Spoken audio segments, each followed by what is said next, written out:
ಓಂ ಶಾಂತಿ. ಮಧುರಾತಿ ಮಧುರ ಶಿವ ಪರಮಾತ್ಮ ತಂದೆಯ ಮಧುರ ಮಹಾವಾಕ್ಯವನ್ನು ಕೇಳೋಣ. ಇಂದಿನ ಮುರಳಿಯ ದಿನಾಂಕವಾಗಿದೆ 13/8/2025. ಪ್ರಾತಃ ಮುರಳಿ ಬಾಪ್ತಾದ ಮಧುಬನ್. ಮಧುರ ಮಕ್ಕಳೇ, ಅಕಾಲ ಮೂರ್ತಿ ತಂದೆಯ ಮಾತನಾಡುವ ನಡೆಯುವ ಸಿಂಹಾಸನ ಇದಾಗಿದೆ, ಬ್ರಹ್ಮ ತಂದೆಯ ಶರೀರ. ಯಾವಾಗ ಈ ಬ್ರಹ್ಮರವರಲ್ಲಿ ತಂದೆ ಬರುತ್ತಾರೆ, ಆಗ ನೀವು ಬ್ರಾಹ್ಮಣರನ್ನು ರಚಿಸುತ್ತಾರೆ. ಇಂದಿನ ಪ್ರಶ್ನೆಯಾಗಿದೆ, ಬುದ್ಧಿವಂತ ಮಕ್ಕಳು ಯಾವ ರಹಸ್ಯವನ್ನು ತಿಳಿದು ಸರಿಯಾದ ರೀತಿಯಿಂದ ತಿಳಿಸುತ್ತಾರೆ? ಉತ್ತರ: ಬ್ರಹ್ಮ ಯಾರು ಹಾಗೂ ಅವರೇ ಬ್ರಹ್ಮನಿಂದ ವಿಷ್ಣು ಹೇಗಾಗುತ್ತಾರೆ? ಪ್ರಜಾಪಿತ ಬ್ರಹ್ಮ ಇಲ್ಲಿದ್ದಾರೆ, ಅವರು ದೇವತೆ ಅಲ್ಲ. ಬ್ರಹ್ಮರವರೇ ಬ್ರಾಹ್ಮಣರ ಮುಖಾಂತರ ಜ್ಞಾನ ಯಜ್ಞವನ್ನು ರಚಿಸುತ್ತಾರೆ. ಇವೆಲ್ಲ ರಹಸ್ಯಗಳನ್ನು ಬುದ್ಧಿವಂತ ಮಕ್ಕಳೇ ತಿಳಿಸುತ್ತಾರೆ. ಕುದುರೆ ಸವಾರರು ಹಾಗೂ ಕಾಲಾಳುಗಳು ಇದರಲ್ಲಿ ಗೊಂದಲ ಮಾಡುತ್ತಾರೆ. ಗೀತೆಯಾಗಿದೆ. ಓಂ ನಮಃ ಶಿವಾಯ್. ಓಂ ಶಾಂತಿ. ಭಕ್ತಿಯಲ್ಲಿ ಒಬ್ಬರದೇ ಮಹಿಮೆ ಮಾಡುತ್ತಾರೆ. ಮಹಿಮೆಯಂತೂ ಗಾಯನ ಮಾಡುತ್ತಾರಲ್ಲವೇ, ಆದರೆ ಅವರನ್ನು ತಿಳಿದೂ ಇಲ್ಲ. ಅವರ ಯಥಾರ್ಥವಾದ ಪರಿಚಯವನ್ನೇ ಅರಿತುಕೊಂಡಿಲ್ಲ. ಒಂದು ವೇಳೆ ಯಥಾರ್ಥವಾಗಿ ಮಹಿಮೆ ತಿಳಿದಿದ್ದರೆ ಅದನ್ನು ಖಂಡಿತವಾಗಿ ವರ್ಣನೆಯನ್ನು ಮಾಡುತ್ತಿದ್ದರು. ನೀವು ಮಕ್ಕಳು ತಿಳಿದಿದ್ದೀರಿ, ಭಗವಂತ ಅತಿ ಶ್ರೇಷ್ಠವಾಗಿದ್ದಾರೆ. ಮುಖ್ಯವಾದ ಚಿತ್ರ ಅವರದೇ ಆಗಿದೆ. ಬ್ರಹ್ಮನಿಗೂ ಸಂತಾನ ಇರುತ್ತಾರೆ. ನೀವೆಲ್ಲರೂ ಬ್ರಾಹ್ಮಣರಾಗಿದ್ದೀರಿ. ಬ್ರಹ್ಮನನ್ನು ಬ್ರಾಹ್ಮಣರೇ ತಿಳಿದುಕೊಂಡಿದ್ದಾರೆ, ಬೇರೆ ಯಾರೂ ತಿಳಿದಿಲ್ಲ. ಆ ಕಾರಣ ಗೊಂದಲವಾಗುತ್ತಾರೆ. ಇವರು ಬ್ರಹ್ಮ ಹೇಗಾಗುತ್ತಾರೆ?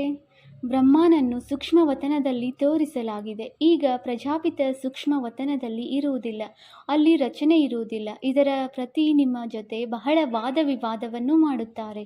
ಬ್ರಹ್ಮ ಹಾಗೂ ಬ್ರಾಹ್ಮಣರು ಇರುವುದು ಸರಿ ಇದೆ, ತಿಳಿಸಿರಿ. ಹೇಗೆ ಕ್ರೈಸ್ತನಿಂದ ಕ್ರಿಶ್ಚಿಯನ್ ಅಕ್ಷರ ಬಂದಿದೆ, ಬುದ್ಧನಿಂದ ಬೌದ್ಧ, ಇಬ್ರಾಹಿಮನಿಂದ ಇಸ್ಲಾಂ, ಹಾಗೆಯೇ ಪ್ರಜಾಪಿತ ಬ್ರಹ್ಮನಿಂದ ಬ್ರಾಹ್ಮಣರ ಹೆಸರು ಪ್ರಸಿದ್ಧವಾಗಿದೆ. ಆದಿದೇವ ಬ್ರಹ್ಮ. ವಾಸ್ತವದಲ್ಲಿ ಬ್ರಹ್ಮನಿಗೆ ದೇವತೆ ಎಂದು ಹೇಳುವುದಿಲ್ಲ, ಇದು ತಪ್ಪಾಗಿದೆ. ಯಾರು ತಮ್ಮನ್ನು ಬ್ರಾಹ್ಮಣರೆಂದು ಕರೆಸಿಕೊಳ್ಳುತ್ತಾರೆಯೋ ಅವರನ್ನು ಕೇಳಬೇಕು. ಬ್ರಹ್ಮನು ಎಲ್ಲಿಂದ ಬಂದರು? ಇದು ಯಾರ ರಚನೆಯಾಗಿದೆ? ಬ್ರಹ್ಮನನ್ನು ಯಾರು ರಚನೆ ಮಾಡಿದರು?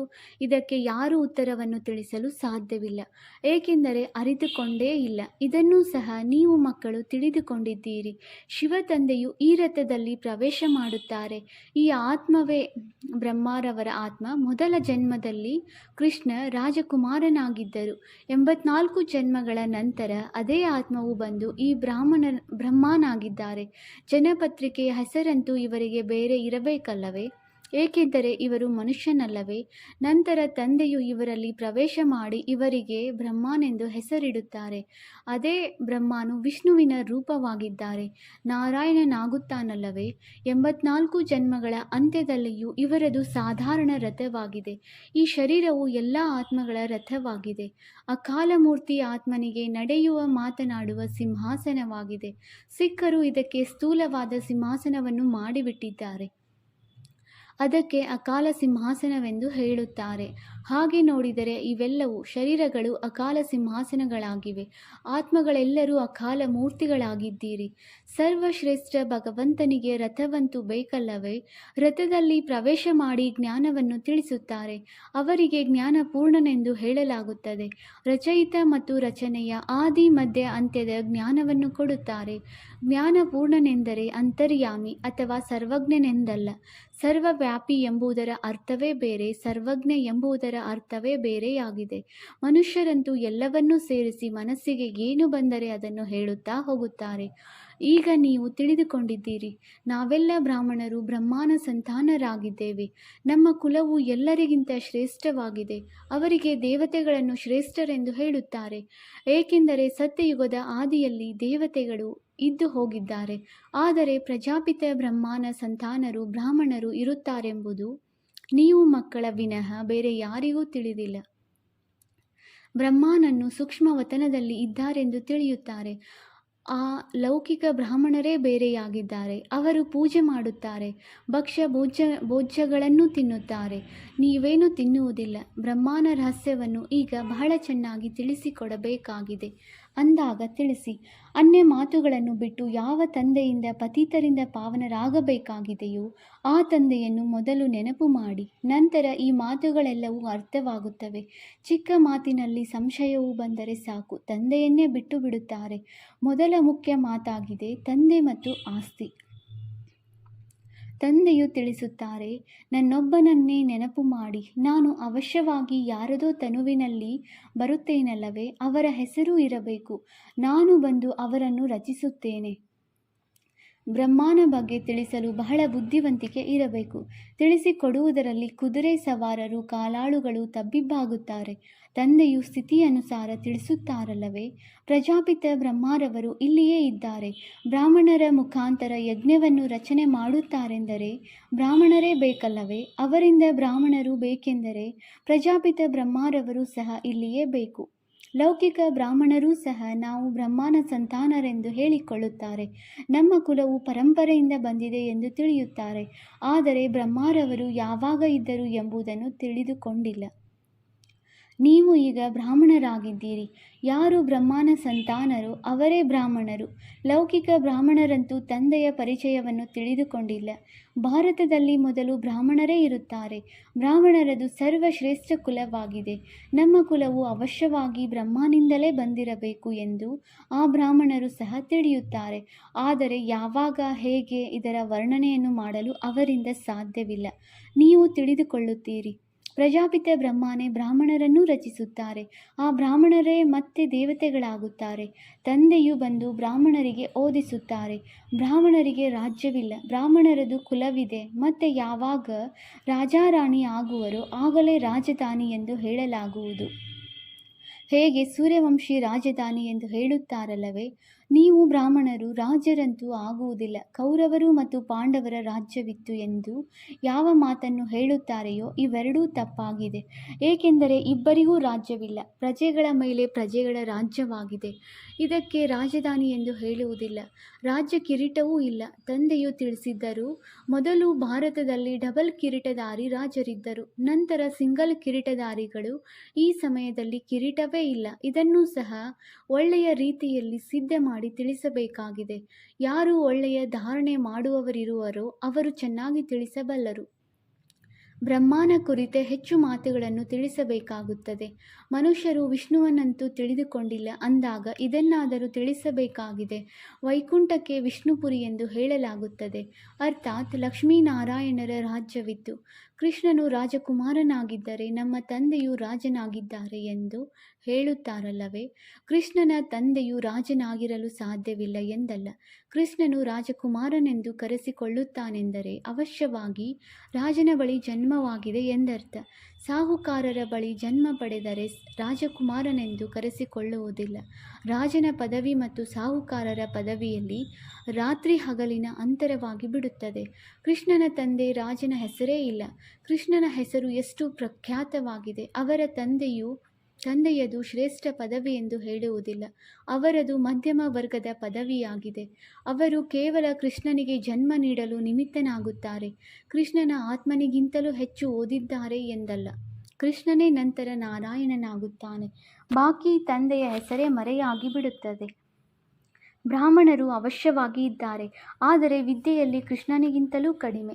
ಕೃಷ್ಣನ ಆತ್ಮದ ವಿದ್ಯೆಯು ತನ್ನ ತಂದೆಗಿಂತಲೂ ಉತ್ತಮವಾಗಿತ್ತು. ಆದ್ದರಿಂದಲೇ ಇಷ್ಟೊಂದು ಹೆಸರು ಬರುತ್ತದೆ. ಕೃಷ್ಣನ ತಂದೆಯು ಯಾರಾಗಿದ್ದರು ಇದು ಯಾರಿಗೂ ತಿಳಿದಿಲ್ಲ. ಮುಂದೆ ಹೋದಂತೆ ಅರ್ಥವಾಗುವುದು. ಎಲ್ಲರೂ ಇಲ್ಲಿಂದಲೇ ಆಗಬೇಕಾಗಿದೆ.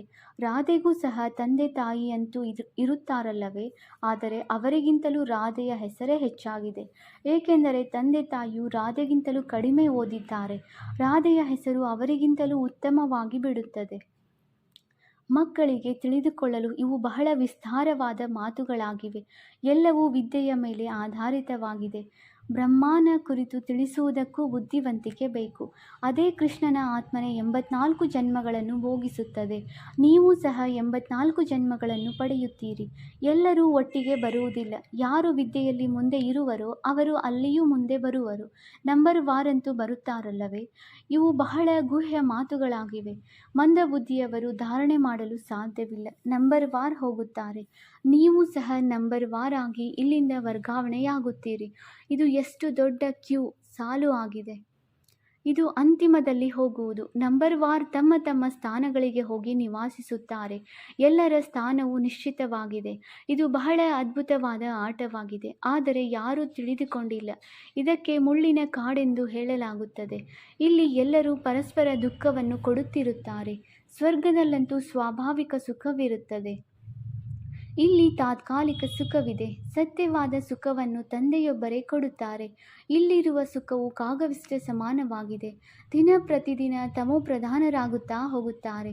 ಎಷ್ಟೊಂದು ದುಃಖವಿದೆ. ಬಾಬಾ ಬಾಬಾ ಮಾಯೆಯ ಬಿರುಗಾಳಿಗಳು ಬಹಳ ಬರುತ್ತವೆ. ಮಾಯೆಯು ಗೊಂದಲದಲ್ಲಿ ಸಿಕ್ಕಿ ಹಾಕಿಸುತ್ತಿದೆ. ಬಹಳ ದುಃಖದ ಅಲೆಯೂ ಬರುತ್ತಿದೆ ಎಂದು ಹೇಳುತ್ತಾರೆ. ಸುಖದಾತ ತಂದೆಯ ಮಕ್ಕಳಾಗಿಯೂ ಒಂದು ವೇಳೆ ದುಃಖದ ಅಲೆಯು ಬರುತ್ತಿದೆ ಎಂದರೆ ತಂದೆಯು ತಿಳಿಸುತ್ತಾರೆ, ಮಕ್ಕಳೇ, ನಿಮ್ಮದು ಇದು ಬಹಳ ದೊಡ್ಡ ಕರ್ಮ ಭೋಗವಾಗಿದೆ. ತಂದೆಯು ಸಿಕ್ಕಿದ್ದಾರೆ ಅಂದ ಮೇಲೆ ದುಃಖದ ಅಲೆಯು ಬರಬಾರದು. ಯಾವ ಹಳೆಯ ಕರ್ಮ ಭೋಗವಿದೆಯೋ ಅದನ್ನು ಯೋಗ ಬಲದಿಂದ ಮುಗಿಸಿ. ಒಂದು ವೇಳೆ ಯೋಗ ಬಲವಿಲ್ಲವೆಂದರೆ ಶಿಕ್ಷೆಯನ್ನು ಅನುಭವಿಸಿ ಲೆಕ್ಕಾಚಾರವನ್ನು ಮುಗಿಸಬೇಕಾಗಿದೆ. ಪೆಟ್ಟು ತಿಂದು ಅಲ್ಪ ರೊಟ್ಟಿಯನ್ನು ಪಡೆಯುವುದು ಚೆನ್ನಾಗಿಲ್ಲ. ಶಿಕ್ಷೆಯನ್ನು ಅನುಭವಿಸಿ ಪದವಿಯನ್ನು ಪಡೆಯುವುದು ಒಳ್ಳೆಯದಲ್ಲ. ಪುರುಷಾರ್ಥ ಮಾಡಬೇಕು. ಇಲ್ಲವಾದರೆ ಕೊನೆಯಲ್ಲಿ ನ್ಯಾಯಾಲಯದಲ್ಲಿ ಕುಳಿತುಕೊಳ್ಳಬೇಕಾಗುತ್ತದೆ. ಪ್ರಜೆಗಳಂತೂ ಬಹಳಷ್ಟು ಮಂದಿ ಆಗುವರು. ಇದಂತೂ ಡ್ರಾಮಾ ಅನುಸಾರ ಎಲ್ಲರೂ ಗರ್ಭ ಜೈಲಿನಲ್ಲಿ ಬಹಳ ಶಿಕ್ಷೆಗಳನ್ನು ಅನುಭವಿಸುತ್ತಾರೆ. ಆತ್ಮಗಳು ಬಹಳಷ್ಟು ಅಲೆದಾಡುತ್ತಾರೆ. ಕೆಲವು ಆತ್ಮಗಳು ಬಹಳ ನಷ್ಟವನ್ನುಂಟು ಮಾಡುತ್ತದೆ. ಯಾರಲ್ಲಾದರೂ ಅಶುದ್ಧ ಆತ್ಮನ ಪ್ರೇತಾತ್ಮನ ಪ್ರವೇಶವಾಗುತ್ತದೆ ಎಂದರೆ ಎಷ್ಟು ಹೆಚ್ಚು ಕಡಿಮೆಯಾಗುತ್ತದೆ. ಹೊಸ ಪ್ರಪಂಚದಲ್ಲಿ ಈ ಮಾತುಗಳೇ ಇರುವುದಿಲ್ಲ. ನಾವು ಹೊಸ ಪ್ರಪಂಚದಲ್ಲಿ ಹೋಗಬೇಕೆಂದು ನೀವೀಗ ಪುರುಷಾರ್ಥ ಮಾಡುತ್ತಿದ್ದೀರಿ. ಅಲ್ಲಿ ಹೋಗಿ ಹೊಸ ಹೊಸ ಮಹಲುಗಳನ್ನು ತಯಾರು ಮಾಡಬೇಕಾಗುತ್ತದೆ. ಹೇಗೆ ಕೃಷ್ಣನು ಜನ್ಮ ಪಡೆಯುತ್ತಾನೆಯೋ ಹಾಗೆಯೇ ರಾಜರ ಬಳಿ ಹೋಗಿ ಜನ್ಮ ಪಡೆಯುತ್ತಾರೆ. ಆದರೆ ಇಷ್ಟೊಂದು ಮಹಲು ಇತ್ಯಾದಿಗಳು ಮೊದಲೇ ಇರುವುದಿಲ್ಲ. ಅವೆಲ್ಲವನ್ನೂ ನಂತರ ಕಟ್ಟಲಾಗುತ್ತದೆ. ಯಾರು ರಚಿಸಿದ್ದಾರೆ? ಯಾರ ಬಳಿ ಜನ್ಮ ಪಡೆಯುತ್ತಾರೆ? ರಾಜರ ಬಳಿ ಜನ್ಮವಾಗುತ್ತದೆ ಎಂದು ಗಾಯನವೂ ಇದೆ. ಆದರೆ ಏನಾಗುವುದೆಂಬುದನ್ನು ಮುಂದೆ ಹೋದಂತೆ ನೋಡುವಿರಿ. ತಂದೆಯು ಈಗಲೇ ತಿಳಿಸುವುದಿಲ್ಲ. ಹಾಗೆ ತಿಳಿಸುವಂತಿದ್ದರೆ ಇದು ಕೃತಕ ನಾಟಕವಾಗಿ ಬಿಡುತ್ತದೆ. ಆದ್ದರಿಂದ ಏನನ್ನೂ ತಿಳಿಸುವುದಿಲ್ಲ. ಮೊದಲೇ ತಿಳಿಸುವುದು ನಾಟಕದಲ್ಲಿ ನಿಗದಿಯಾಗಿಲ್ಲ. ತಂದೆಯು ತಿಳಿಸುತ್ತಾರೆ, ನಾನೂ ಸಹ ಪಾತ್ರಧಾರಿಯಾಗಿದ್ದೇನೆ. ಮುಂದಿನ ಮಾತುಗಳನ್ನು ಮೊದಲೇ ತಿಳಿದುಕೊಂಡಿದ್ದರೆ ಬಹಳಷ್ಟು ತಿಳಿಸುತ್ತಿದ್ದೇನು. ತಂದೆಯು ಅಂತರ್ಯಾಮಿಯಾಗಿದ್ದಾರೆ. ಮೊದಲೇ ತಿಳಿಸುತ್ತಿದ್ದರು. ತಂದೆಯು ತಿಳಿಸುತ್ತಾರೆ, ಇಲ್ಲ, ನಾಟಕದಲ್ಲಿ ಏನಾಗುವುದೋ ಅದನ್ನು ಸಾಕ್ಷಿಯಾಗಿ ನೋಡುತ್ತಾ ಬನ್ನಿ. ಜೊತೆಗೆ ನೆನಪಿನ ಯಾತ್ರೆಯಲ್ಲಿ ಮಸ್ತರಾಗಿರಿ. ಇದರಲ್ಲಿಯೇ ಅನುತ್ತೀರ್ಣರಾಗುತ್ತಾರೆ. ಜ್ಞಾನವೆಂದು ಹೆಚ್ಚು ಕಡಿಮೆಯಾಗಲು ಸಾಧ್ಯವಿಲ್ಲ. ನೆನಪಿನ ಯಾತ್ರೆಯಲ್ಲಿ ಏರಿಳಿತವಾಗುತ್ತದೆ. ಜ್ಞಾನವಂತೂ ಯಾವುದು ಸಿಕ್ಕಿದೆಯೋ ಅದು ನಿಮ್ಮಲ್ಲಿ ಇದ್ದೇ ಇದೆ. ನೆನಪಿನ ಯಾತ್ರೆಯಲ್ಲಿ ಮಾತ್ರ ಕೆಲವೊಮ್ಮೆ ಉಮ್ಮಂಗವಿರುತ್ತದೆ. ಇನ್ನು ಕೆಲವೊಮ್ಮೆ ಬಹಳ ಕೆಳಗೆ ಬಂದು ಬಿಡುತ್ತೀರಿ. ಯಾತ್ರೆಯಲ್ಲಿ ಏರಿಳಿತವಾಗುತ್ತದೆ. ಜ್ಞಾನದಲ್ಲಿಯೂ ಏಣಿಯನ್ನು ಏರುವುದಿಲ್ಲ. ಜ್ಞಾನಕ್ಕೆ ಯಾತ್ರೆ ಎಂದು ಹೇಳುವುದಿಲ್ಲ. ಇದು ನೆನಪಿನ ಯಾತ್ರೆಯಾಗಿದೆ. ತಂದೆಯು ತಿಳಿಸುತ್ತಾರೆ, ನೆನಪಿನಲ್ಲಿದ್ದರೆ ನೀವು ಸುರಕ್ಷಿತರಾಗಿರುತ್ತೀರಿ. ದೇಹಾಭಿಮಾನದಲ್ಲಿ ಬರುವುದರಿಂದಲೇ ನೀವು ಬಹಳ ಮೋಸ ಹೋಗುತ್ತೀರಿ. ವಿಕರ್ಮ ಮಾಡುತ್ತಿರುತ್ತಾರೆ. ಕಾಮ ಮಹಾಶತ್ರುವಾಗಿದೆ. ಇದರಲ್ಲಿಯೇ ಅನುತ್ತೀರ್ಣರಾಗಿ ಬಿಡುತ್ತಾರೆ. ಕ್ರೋಧ ಇತ್ಯಾದಿಗಳ ಬಗ್ಗೆ ತಂದೆಯು ಅಷ್ಟೊಂದು ಒತ್ತು ಕೊಟ್ಟು ಹೇಳುವುದಿಲ್ಲ. ಕಾಮದ ಮೇಲೆಯೇ ಇಷ್ಟೊಂದು ತಿಳಿಸುತ್ತಾರೆ. ಜ್ಞಾನದಿಂದ ಸೆಕೆಂಡಿನಲ್ಲಿ ಜೀವನ್ಮುಕ್ತಿಯಾಗುತ್ತದೆ. ಅಥವಾ ಸಾಗರವನ್ನು ಶಾಹಿಯನ್ನಾಗಿ ಮಾಡಿದರೂ ಸಹ ಜ್ಞಾನವು ಮುಗಿಯುವುದಿಲ್ಲ ಎಂದು ಹೇಳುತ್ತಾರೆ. ಇಲ್ಲಿಯೇ ಕೇವಲ ತಂದೆಯನ್ನು ನೆನಪು ಮಾಡಿ ಎಂದು ಹೇಳುತ್ತಾರೆ. ಯಾವುದಕ್ಕೆ ನೆನಪು ಮಾಡುವುದೆಂದು ಹೇಳಲಾಗುತ್ತದೆ ಎಂಬುದನ್ನು ತಿಳಿದುಕೊಂಡಿಲ್ಲ. ಕಲಿಯುಗದಿಂದ ನಿಮ್ಮನ್ನು ಸತ್ಯಯುಗದಲ್ಲಿ ಕರೆದುಕೊಂಡು ಹೋಗಿ ಎಂದು ಹೇಳುತ್ತಾರೆ. ಹಳೆಯ ಪ್ರಪಂಚದಲ್ಲಿ ದುಃಖವಿದೆ. ನೀವು ಸಹ ನೋಡುತ್ತೀರಿ. ಮಳೆಯಿಂದ ಎಷ್ಟೊಂದು ಕಟ್ಟಡಗಳು ಬಿದ್ದು ಹೋಗುತ್ತಿರುತ್ತದೆ. ಎಷ್ಟೊಂದು ಮುಳುಗಿ ಹೋಗುತ್ತದೆ. ಮಳೆ ಇತ್ಯಾದಿಗಳೆಲ್ಲವೂ ಪ್ರಾಕೃತಿಕ ವಿಕೋಪಗಳಾಗಿವೆ. ಇದೆಲ್ಲವೂ ಆಕಸ್ಮಿಕವಾಗಿ ಆಗುತ್ತಾ ಇರುವುದು. ಆದರೂ ಸಹ ಕುಂಭಕರ್ಣನ ನಿದ್ರೆಯಲ್ಲಿ ಮಲಗಿಬಿಟ್ಟಿದ್ದಾರೆ. ವಿನಾಶದ ಸಮಯದಲ್ಲಿ ಜಾಗೃತರಾಗುತ್ತಾರೆ. ಆದರೆ ಏನು ತಾನೇ ಮಾಡಲು ಸಾಧ್ಯ? ಮರಣ ಹೊಂದುತ್ತಾರೆ. ಭೂಮಿಯು ಸಹ ಬಹಳ ಜೋರಾಗಿ ಅಲುಗಾಡುತ್ತದೆ. ಮಳೆ, ಬಿರುಗಾಳಿ ಎಲ್ಲವೂ ಬರುತ್ತದೆ. ಬಾಂಬುಗಳನ್ನು ಹಾಕುತ್ತಾರೆ. ಆದರೆ ಇಲ್ಲಿ ಅಂತರ್ಯುದ್ಧಗಳು ನಡೆಯುತ್ತವೆ ಎಂದು ಸೇರಿಸಲಾಗಿದೆ. ಸೃಷ್ಟಿಯಾಗಿದೆ. ರಕ್ತದ ನದಿಗಳು ಹರಿಯುತ್ತವೆ ಎಂದು ಗಾಯನವಿದೆ. ಇಲ್ಲಿ ಬಹಳಷ್ಟು ಹೊಡೆದಾಟಗಳಾಗುತ್ತವೆ. ಒಬ್ಬರು ಇನ್ನೊಬ್ಬರ ಮೇಲೆ ಮೊಕದ್ದಮೆ ಹೂಡುತ್ತಾರೆ. ಅಂದ ಮೇಲೆ ಅವಶ್ಯವಾಗಿ ಹೊಡೆದಾಡುತ್ತಾರೆ. ಎಲ್ಲರೂ ನಿರ್ಧನಿಕರಾಗಿದ್ದಾರೆ, ನೀವು ಧನಿಕರಾಗಿದ್ದೀರಿ. ಅಂದ ಮೇಲೆ ಯಾವುದೇ ಯುದ್ಧ ಇತ್ಯಾದಿಗಳನ್ನು ನೀವು ಮಾಡಬಾರದು. ಆಗಿದ್ದೀರಿ, ನೀವು ಧನಿಕರಾಗಿ ಬಿಟ್ಟಿರಿ. ಬ್ರಾಹ್ಮಣರು ಆಗಿದ್ದರಿಂದಲೇ ನೀವು ಧನಿಕರಾಗಿ ಬಿಟ್ಟಿರಿ. ದಣಿ ಎಂದು ತಂದೆಗೆ ಇಲ್ಲವೇ ಪತಿಗೆ ಹೇಳಲಾಗುತ್ತದೆ. ಶಿವ ತಂದೆಯಂತೂ ಪತಿಯರ ಪತಿಯಾಗಿದ್ದಾರೆ.